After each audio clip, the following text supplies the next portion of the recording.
अगर आप यूट्यूबर हैं और आप अपनी यूट्यूब चैनल के ऊपर जितनी भी प्लेलिस्ट आपने बनाई है उनको एडिट या डिलीट करना चाहते हैं तो ये वीडियो आपके जरूर काम आएगी। वीडियो की तरफ बढ़ने से पहले आपसे दरख्वास्त करूंगा कि अगर आपको ये वीडियो पसंद आती है तो चैनल को सब्सक्राइब कर लें। सबसे पहले आपने अपना चैनल लॉगिन कर लेना है जिस चैनल की प्लेलिस्ट को आप एडिट या डिलीट करना चाहते हैं। तो आपको ये इंटरफेस दिखाई देगा और उसके बाद आपने सिंपली यहाँ पर कंटेंट के बटन पे क्लिक करना है। जैसे आप कंटेंट के बटन पे क्लिक करेंगे तो ये इंटरफेस आपको दिखाई देगा।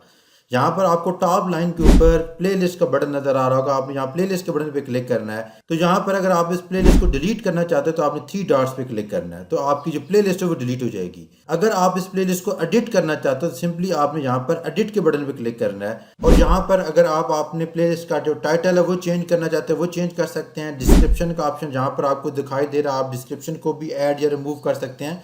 अगर आप अपनी वीडियो के ऑर्डर को चेंज करना चाहते हैं तो ये डिफरेंट आपको ऑप्शन अवेलेबल है, आप इनको यूज़ करके भी देख सकते हैं। अगर आप अपनी प्लेलिस्ट को प्राइवेट बनाना है तो सिंपली आप यहाँ पर क्लिक किया और इस प्लेलिस्ट को आपको प्राइवेट भी कर सकते हैं। इस तरह की वीडियो देखने के लिए मेरे चैनल को सब्सक्राइब कर लें। वीडियो देखने का बहुत शुक्रिया। अल्लाह हाफिज़।